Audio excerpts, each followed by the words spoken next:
acknowledging the traditional owners of this land and pay my respects to elders past and present. I can't help but share with you some insights that I've had over my life. Well, first and foremost, I'm visually different, but also I grew up learning and engaging with culture, religion, and diversity. And that's been my passion my entire life, is, you know, to answer the questions, who am I? Where do I fit into this world of diverse people? But I want to start with the word engagement, because for me, diversity is about difference. We're all diverse. No two people are the same. But then the individual who's diverse needs to engage. And when we're engaging, or engagement, the word itself has different definitions for different people. But if you go back into the dictionary, I believe it's to engage meaningful connection and having a contact with another human being. Now, in the 17th century, we go back and we all know that it was a legal agreement, yeah? Matrimony was marriage, and there was engagement periods where you get to know the other person. And you got to understand them and communicate it. And it was always, well, engagement period is always lovely because it's coming from the heart. But in the world that we're living in today, we need to understand it's not just about the individual. There's a micro perspective, but there's also a macro. So with the micro, it's me, myself and I, and a small community. As we know, life is about connection. So we're connecting with another human being.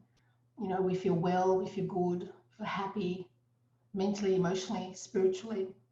So engagement is powerful on an individual level. And we take it to a global level and it blows out. And so, wow, on a national scale. That's also about engagement. We're engaging internationally, so with the global, you know, globalization, we're engaging internationally, nationally.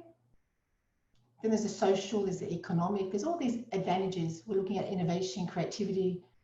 Everybody's competing, everybody's wanting to make a difference, whether it's organizational, whether it's on, you know, small scale community, not for profit. So engagement is powerful, but if we set the foundation and we know what we're here to do, there's no human beings on planet Earth without engaging. That's torture. It's about that connection. So my personal journey has been about, who am I? Who is the other person? And how can we engage? So, you know, I think it's, I always get asked the question, where are you from? So I will start with, where am I from? Well, first of all, let me start with my name. My name is Najla. So it's nudge, nudge, and you just sing la, la, la. So it's Najla, spelled N-A-J-L-A. Surname is Turk, and I have no relations to the ancestors of the Turkish background. My husband happens to be Turkish, and I get his surname Turk. So Najla Turk, and I pride myself on being unique, because the last time I looked on the internet and did a search of my name, there was another Najla Turk out there, but there are lots, I think maybe 300,000 Najlas. So it's a unique name, and I consider myself to be quite unique. So going back, my name, background, I'm one of 5 children, and I'm the least funniest. I must admit, I am the least funniest. And origin, Australian, but I'm also half Lebanese and half Middle Eastern. Actually, Syrian. I'm a half Lebanese and half Syrian, which makes me a seriously lousy Lebanese belly dancer. Yeah, that's absolutely right. I can do belly dancing, but not very good at all. And I think it's a Syrian side coming out. So my parents actually migrated to Australia back in the early 60s. And the reason they did that is because they were looking for opportunities. And Australia was the land of opportunities. It offered financial security, employment, education, democracy, peace. Now, my father had never, ever been to school, but he had enough wisdom to know that if he made the decision to relocate, to migrate to another country, he would give his children the best life. And what did he give us? What did he teach us? He did give us education. He did give us, security, great upbringing. But when I go back and I, reflect on my life, the best thing he could have given me is my values. Contribute to this country. This country has been the best thing for us. So I've contributed through employment. I've contributed, by having an education and being an educator. But more importantly, it's about instilling my value or sharing my values, of being culturally diverse, understanding culture. Growing up in a family that, believes in values of honesty, integrity, being the best version of myself. These were instilled from growing up. And I often ask myself why I'm on this journey. It's a journey of engagement, it's a journey of, connecting with another human being. And I believe that my parents both struggled coming to Australia. And when I went to school, believe it or not, I didn't fit in. Now, as a little girl, I used to get asked the question, where are you from? And obviously at elementary school, I said I was from Campsie. I lived in a suburb called Campsie. And when I was a teenager, I was asked, where are you from? By that time, I really understood my roots. And I said I was Lebanese. And then decades later, I take my children, we go to Lebanon, and I get asked, where are you from? And I'm from Australia. So this question, where are you from? And I know now when I get asked the question, I say I'm a global citizen. Does it really matter where I'm from? And this bicultural identity, am I Middle Eastern? Am I Australian? Where do I fit? It's been a personal challenge for me. And honestly, I realize I own my own fit. I fit in to people's world where I choose to, where I feel that I can add value, and I bring people into my world. But I'm not one or the other. I'm actually the best of both. And that's what makes me unique. My name is unique. I look unique. My experiences are unique. My thoughts are unique. I'm a unique individual, and I own that. And that's where I'm driven to help other people stand up and own who they are as an individual. So going back over the decades as a mother, as a wife, sister, community leader, a woman of influence, bicultural woman of influence, that's what I share. I share my personal experiences. And I've written a book, and they tell me, my editor tells me it's an autobiography. Not that anyone wants to read my autobiography, but I talk about my personal challenges of not fitting in and so desperately wanting to feel that I have a place in community, whether it's a small community or a larger community or global community. And that for me has been really life-changing. It's been a life journey for me, decades of questioning my identity. But I must share with you, I really do have a really nice little story that I'd like to share. And I don't know if you know, but you will know if you follow me on Facebook, that I'm a seminar junkie. I love people, and I will go wherever there are people. I am a magnet, and I love learning. For me, the number one value of my entire life is to learn, to grow, to achieve, to share, to connect, to engage. Because I believe that we're all humans. We all thrive for that connection. And, for me, learning is that little what's the word? A conversation starter, talking about something that's unique, something that's different, something that's really going to shift people's thinking. Anyway, so one particular day I attended a seminar, and I love the part where we get divided into groups or small pairs, and we need to work on an activity. And I got paired with another lady, middle-aged lady. And the first thing I said to her is, "Oh, hello, my name's Najla. What's your name?" And I just got this blank look. She just looked at me blankly. And I had to think for a minute. I said, "Oh, maybe she's not feeling too well. Maybe she didn't hear me. Maybe she's hearing impaired." And then I said, "Are you okay?" Because this blankness, now her facial muscles started to drop. and are you okay? And she was just pausing, looking for the words, but her bottom chin started to quiver. And I said, are you okay? I'm just thinking, what, this woman mustn't be well. She must have some really bad news to share. And she said to me, I'm just so sorry. I'm so sorry. And, you know, I'm thinking, sorry, what are you sorry about? So, and I asked her, I said, what are you sorry about? You haven't done anything. You haven't said anything. And she said, I'm so sorry. I'm sorry because I hate you. I hate you because I'm afraid of you. You're a Muslim. I can't remember what she said after that point, but I seriously will never ever forget the way she made me feel. Whew. Why does it impact me? So why am I sensitive about it? I'm not sensitive. It pains me that there was something terribly wrong with humanity. Now, was I offended? No. Did I react? No. Am I reacting now? Yes. Did I react? No. But I just felt that I had the gift that I wanted to share, and that was the ability to engage. And I said, what is your name? And she said, Marie. I said, Marie, you need a hug. Would you mind if I put my arms around you? So I leaned forward, put my arms around her, and I said, Marie, just as you have fear, I also have fear. I also have fear of standing out. I'm here at a conference of 600 people. I'm different. But I don't want you to feel any different.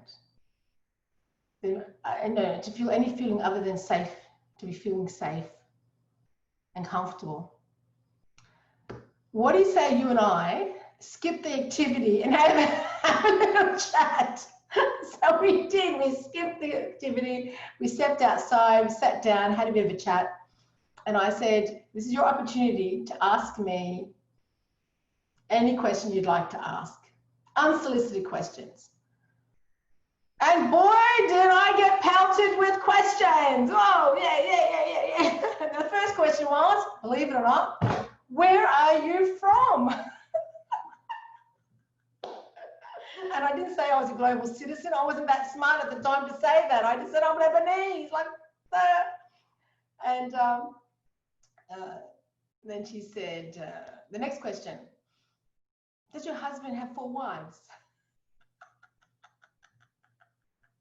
I get that a lot. I seriously get that a lot. And I said, yeah, if he did, he wouldn't be a very happy man. And then she asked the question, what was the other question she asked? Were you forced into marriage? Truly, these are phenomenal questions, but they're not unique. These are questions I get asked all the time, but it's usually get asked after I've established the relationship, the connection's happening, there's trust, there's rapport, there's, there's honesty, and then I get asked those questions. But straight out, yeah, sat down, boom, boom, boom, boom, boom, boom, boom. Yeah, she's shooting at the hip. Do you make your children wear the scarf? Do you make your daughters wear the scarf? Do you wear the scarf in the shower? So, oh my God, that was unique. I said, do I wear the scarf in the shower? I said, oh no, that's the first thing that comes up when I walk in the home. So I gave a little bit of an education about Islam and about myself and about my upbringing. And you just have to watch the testimonial. It's on my website. It's only a minute. But she admitted, Marie, as middle-aged woman from the Central Coast, admitted that the one-on-one experience was mind-blowing. She admitted that she had fear from a religious perspective and a cultural perspective. And she also admitted that she had, her words, phenomenal growth. And that, for me, was gold. Growth. Isn't that what this is all about? Aren't we all here to learn something and to grow? In our life, we're born, we grow, we age, we mature. It's a journey, and we take our learnings with us, and we impart and share with others. And we come from the heart space, and we care, and we make a difference, a positive difference. Don't we all have a life purpose? Now, this may not be her life purpose to engage with myself, but it's definitely my life purpose. My life purpose is to interact with one person at a time and to make, it's just a small difference. But if that person can grow, then I've made the change that I want to see. So she admits to having a phenomenal growth experience, and she's on the journey. And I seriously believe that people come into your life for a reason, a season, or a lifetime. Marie and I are lifetime Facebook friends. So it's been coming on to 4 years now, and we converse on Facebook. And sadly, she's been diagnosed with cancer, and she's going through chemo, and my heart is there, and I'm supportive. And she's another woman, another human being. She's another individual that's experiencing her own challenges. And there's nothing to say that we should be blood ties and only care. If you breathe, if you feel, you have a heart, then you're worthy. You're worthy of engaging and being connected. Worthy of my time, of my efforts. And if you're not, let's assume the next person, right, didn't see the growth, didn't experience the growth, or the next person doesn't have the competency or the skill sets that I have because I was born and raised and I've got lived experience. Does that make them good or bad? Does it make them less of a person than I am? Does that make them right or wrong? Who am I to judge? I just happen to have skill sets in this area. The next person has skill sets in their area. That's their strength. That's what they're going to be sharing. I need to be open to receive. I share what I know best, but there's a lot of areas that I'm not very competent. And so on the continuum of learning, we don't know what we don't know. So I didn't judge Marie for not knowing or not being able to, inappropriate, asking inappropriate questions. So my rule now is ask permission to ask questions, only because it could, get people offside, off guard. So it's just a journey, and there's nothing right or wrong. So having said that, I look back and I think, oh my goodness, what was it that trapped Marie? What was it that brought out that intense, ugly emotion, making her bottom lip quiver? Like, I need to be in a really fearful state for my bottom lip to quiver.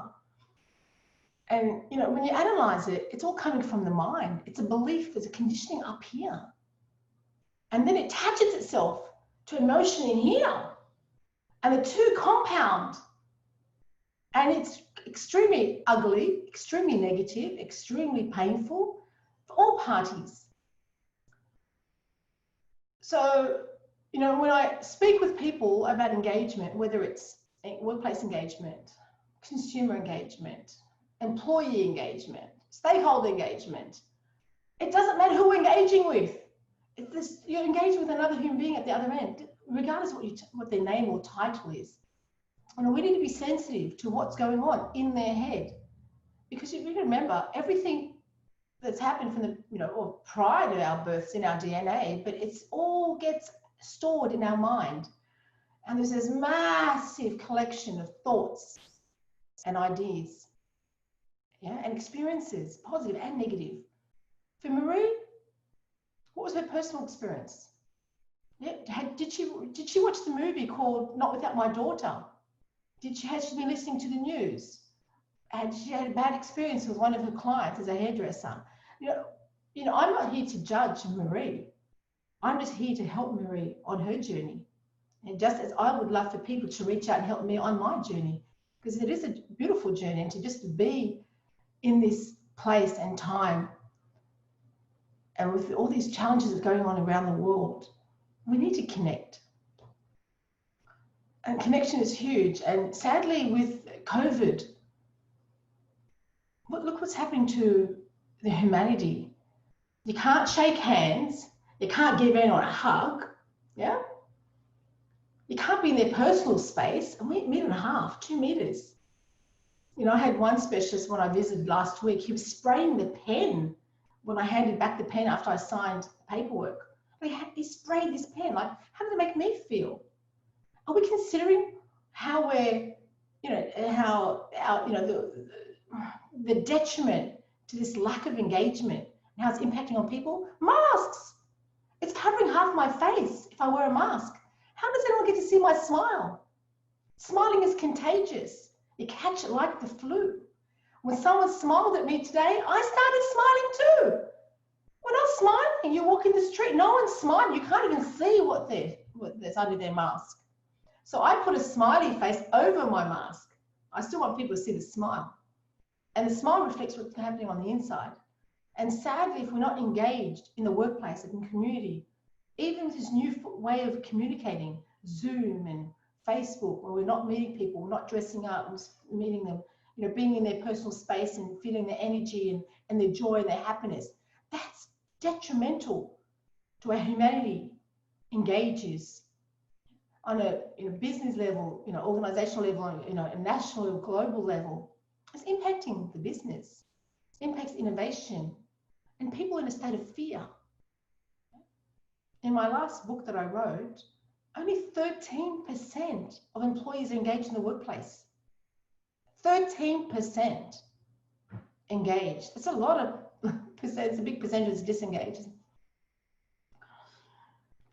So what I just want to reiterate. I shared one story, Marie, a middle-aged woman. Were there differences in us? Absolutely. Age, background, experiences. But what Marie highlighted was that we have so much similarity. Oh my God, we're so almost the same. And what do you think the similarities were? Both women, both mothers, both middle-aged, both valued democracy, freedom of speech, freedom of choice, autonomy. We wanted the best for our children. We want to educate them. We want them to be independent. We wanted them to stand up and, you know, be a voice and be unique. So yes, we're different, and we have to be different. My entire life I've been seen as being different. And what's wrong with being different? We own our difference, but we need to look for our similarities. Look for what's same, not what's different. When people see the difference, we call it a hijab. Yeah. Why do I feel like an imposter? There are people out there claiming to be Muslims and they have no idea how I feel as an individual. They don't know what my views are. They don't know what my experiences are. Yet they claim to be a Muslim. Well, this is a community, but it's a minority. Yeah, I'm not the imposter. I'm unique to who I am. And Mother Mary, and all the icons that I've seen, she wore the veil. This is not new. This bit of fabric is not new. Nuns wear a habit. And many cultures, years and decades ago, they used to wear a scarf as well. So it's not new, but for whatever reason, people see woman, scarf, oppression. It means oppression. Your husband's got 4 wives. You were forced to wear the scarf. No, I wasn't forced to wear the scarf. Let me tell you, I have been so liberated ever since I chose to wear the scarf. It was my choice. And my husband's like, what are you doing? Oh my God, you can't walk around wearing that thing on your head. It's a tea towel. I said, sweetheart, don't stand in my way. This is my choice, my body. And we have choices. And isn't it what it's all about? That as an individual, as human beings, we want to live in a society where we have choice and we have voice. Yeah? What's wrong with that? And so our difference, it's okay. It's uniqueness. It's not difference. Don't box me and say, oh, wear a scarf in a box with another group of individuals and we call them terrorists. No, I'm sorry. Yeah? Woman oppressed. Well, maybe there are, 2/3 of the world is democratic. But yes, maybe there are countries where culture and religion is intertwined. The very first session that I did on culture and religion in an educational institution, educators did not know there was a difference. There is a big difference. Culture is what you're raised with. It's tradition. Your food is culture. Your dress is culture. It's, stories being shared and passed down from generation to generation. That is culture. Religion is a message from the divine creator. It's too different. I choose to wear this hijab, scarf, tea-towel, you call it whichever. Okay? Because this is what liberates me. This is what makes me feel content on the inside. It gives me fulfillment. I feel safe, secure, and connected to my creator. And that's my choice. And we all have choices. And that's my journey, to empower and support individuals to stand up and own their power. And to also look at what is similar. We need to dig deep. We need to look, because we tend to forget, because we look and we see and our mind automatically sees the difference and we box the individual. And I must share with you a little experiment we did in elementary school just a few months back. And we had 4 trainers, myself with a scarf, an African individual who was an African. There was a lady from blonde, blue-eyed woman from England. And then, oh no, it's just the 3 of us at the time. So the 3 of us.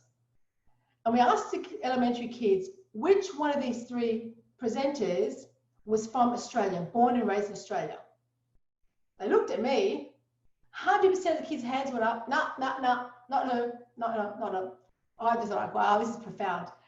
The African man, they said, no, he's not Australian. No, it's the dark color. No. But they looked at the blonde, blue-eyed lady from UK and yeah, 100% hands went up. She's from Australia, she's Australian.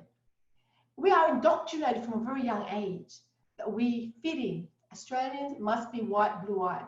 Truly? They were gobsmacked when they found that I was born in Australia. They're like, really? These primary kids, the teachers, the librarians that came back and said, you're born in Australia? Like, what is so bizarre about me being born in a country that's not Middle Eastern? Yeah? But the same experiment we did in the secondary school and got the same results. Nobody picked that I could be Australian. And this is my point. It's my point exactly. When we assume, when we judge, we expect, yeah? We're not always right. We're not always right. And who's to say that what's right and what's wrong? We're just another voice, yeah, that has similar thoughts. We obviously, our minds operate, but we're all wanting the same thing. And if I did a survey of everyone on the planet, I can guarantee everybody wants a sense of connection, a sense of belonging, a sense of feeling. We all want to, myself included, wants to feel a part of something. Now, just one last story I'll share with you, because it's like a profound realization for me. Growing up in high school, I spent 6 years in a high school, in college, 6 years. And I had lots and lots of friends, and I had good memories of school, you know, amazing memories. But I felt more at home at school than I did at home, because I'd go to school and I felt a part of a community. And I'd come home and my parents were wary. They didn't let me go out, to the movies. They didn't want me engaging with the kids at school. They were afraid of losing their culture. So I felt disconnected when I was at home. I disengaged when I was with family. But I engaged when I was at school because of that sense of belonging. Fast forward 20 years. I go back to a school reunion. I was like, wow, I was so excited. And I walked into the reception lounge and it was profound. I looked at one side of the room and they were all our Anglo girls. I went to an all-girls school. I looked at the other side of the room and we had the Italians, the Greeks, Maltese, disability, and our Indigenous on the other side of the room. I was gobsmacked. I took one look at that and I went, oh my goodness. At the time, I felt a part of a community, but my community was the other. And 20 years on, we're still divided, division. You either have a vision and you project yourself forward, and a division is the divided vision. And when you have a divided vision, each one goes, it's polar opposites. Everyone goes to different angle, different direction. And that's what I saw at the reception lounge. They were my eyes looking at 2 groups of people, and it's very clear that this group were non-white and this group was white. And what does it take for that to change on the planet? Maybe it takes me to be a voice and a push through it. Yeah, I know, not by force, by through engagement, by having, you know, the soft conversations. So yes, each and every one of us has a responsibility, and I pride myself on being Muslim. I pride myself on being unique. I'm not just Muslim, not just Lebanese, not just a woman. I'm anything and everything you want me to be, because I don't fit into any box. I seamlessly go in and out. But one thing I can assure you, my value for equality, this core value that I have for equality, stems back from religion, my faith. On the 3rd, was it the 3rd? No, 9th of March, no, sorry, beg your pardon, 6th of March, 632, close to 1400 years ago. Yeah? Our Prophet Muhammad highlighted in his last sermon, it was on a Friday prayer sermon, and he said, if we can find the exact words, I must find the exact words for you. Exact words, so what did I do with that sheet of paper? I don't have it. Oh, okay. Here we are. He said, an Arab has no superiority over a non-Arab, and a non-Arab has no superiority over an Arab. Also, a white has no superiority over a black, nor a black has any superiority over a white, except in 2 things: piety and good action. And I feel that this purpose that I have, this lifelong purpose that I have, stems from that. Equality, democracy, standing up, seeing sameness, irrespective of our abilities, our disabilities, sexual orientation, irrespective of our color, our status, our educational qualifications, irrespective of the car that we drive, the house that we live in, the money that we have, the job that we have, irrespective of the country that we live, irrespective of the context that we have. As individuals,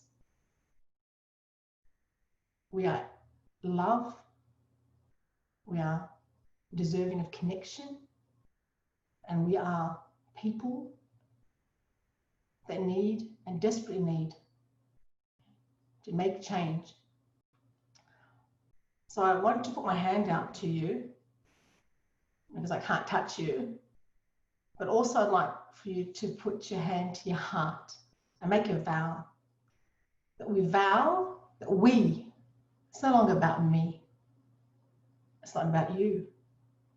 If we can see our similarities, it's about the we.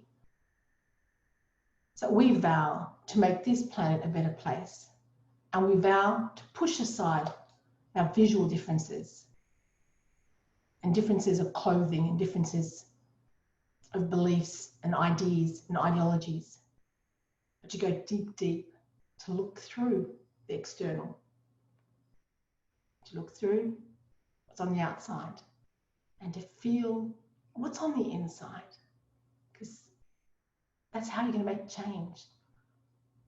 We're all here to learn. It is a journey of learning of empowerment. I can't empower myself. I need you to reach out to me and empower me. And especially in these times now, especially when the world is disengaged because of COVID, because of what's going on around the world. And these catastrophes that we're seeing, whether it's fires and whether it's civil wars, and the list goes on. We can make a difference, but we need to stand up and be united. And we need to have a vision, not be divided, but to have the vision. No fear, nothing holding you back. Remember, there's no right or wrong. We're just here to learn, to grow, to share, to be the best version of ourselves, to help others step up. And like Martin Luther King, I too have a dream. I dream that one day all men and women are going to have equality.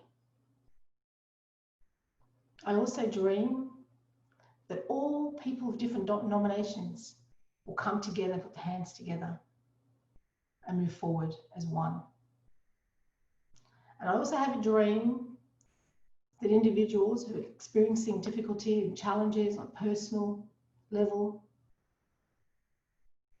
are supported and guided and empowered to make change, to own who they are as individuals, to stand up, to be counted, and to share, to love.